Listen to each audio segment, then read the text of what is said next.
Hello, hello, hello, hello. It's so echoey in here. So lonely, lonely, lonely. It's just Mike and me here on an 87-degree Wednesday. Wasn't it supposed to be like 100 and some? I'll take 87 all day over 100. So, the other guys are off doing things. Alex is down in Oregon at camp, and Rick is busy madly. I don't know. It's like one of those cartoons.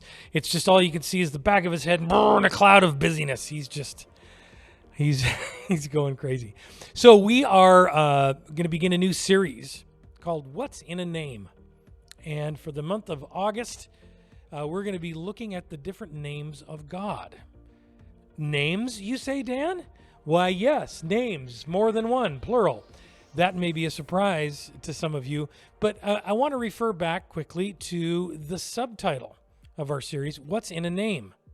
And I want you to think about some of the implications of our names and the fact that we give each other names. We name our children, we name pets and whatnot.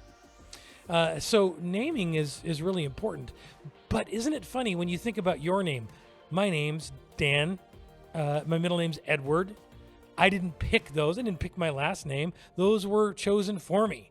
My last name generations ago, my middle name, I think it was an argument with my parents. And Dan, I was named after my dad's drinking buddy. I didn't pick that. Yet it follows me. It's one of the most centrally defining characteristics of who I am, but I didn't pick it. Isn't that strange? So naming and renaming is really super important. Think about place names, all that they connote. Did you know, if you're a local person, you know out here at Tulalip, at the Tulalip Reservation, there's a beach called Spivada Beach. Some of you know that. Well, that means in Lachute Seed, northern Lachute Seed, the baby place. This is the isolated beach that Native women used to go to give birth. That's what Spivada means. So purpose and characteristic often are associated with names. And we see that all throughout the Bible. In the Middle East and the Near East, it's still a practice. We often nicknames, we still use that. We won't necessarily name our kids for their characteristics, but we'll give them nicknames later, Curly or Shorty, or things like that, right? So naming is a really important thing. It can reveal stuff about us. People change their names to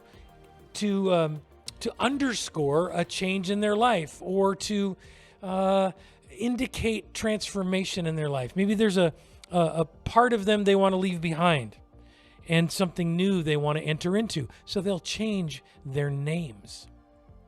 God changes the names of people. Maybe the most well-known is Abram. We read this in Genesis, that when God changes Abram's purpose, he changes his name from Abram to Abraham, which means the father of many nations. So there's even a prophetic component to naming someone. I mean, we see that all throughout the Old Testament. Some of them are a little cringy. Children who are named after, sorrow or failure. It's true. It's in there. So this is an important thing. So now when we think about God's names, first we realize there's more than one. Maybe you didn't know that. And his name is not G-O-D. G-O-D is just an English version of a word that means any deity, God. We capitalize it. But many of you may know he first identified himself to Moses with the name Yahweh, I am that I am. But he's also known as Jehovah Jireh, for example. And Jehovah is just an anglicized version of Yahweh. Jehovah Jireh, Jehovah Rapha. These are different characteristics of who God is. He reveals himself to be the God who is present, the God who heals, the God who provides. These are all characteristics that are contained in his name.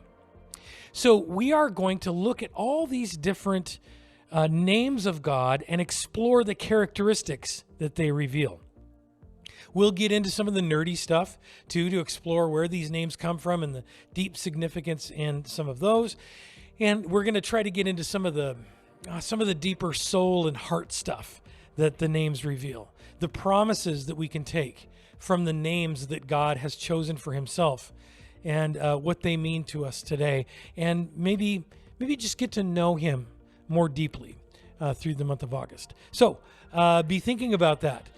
Maybe do a little research into your own name. Do you know what your name means? My name, Daniel, you'll find that in the Bible, means God is judge. Michael, do you know what your name means? He has no idea. Somebody Google it and find out and let Michael know. You can drop me an email. I'll clue him in. Yeah, an archangel. That's right. Oh, look at him. He's an angel. No, he's not. He's not. Thanks for joining us, Creek, this week. See you later. Me and the angel, Michael.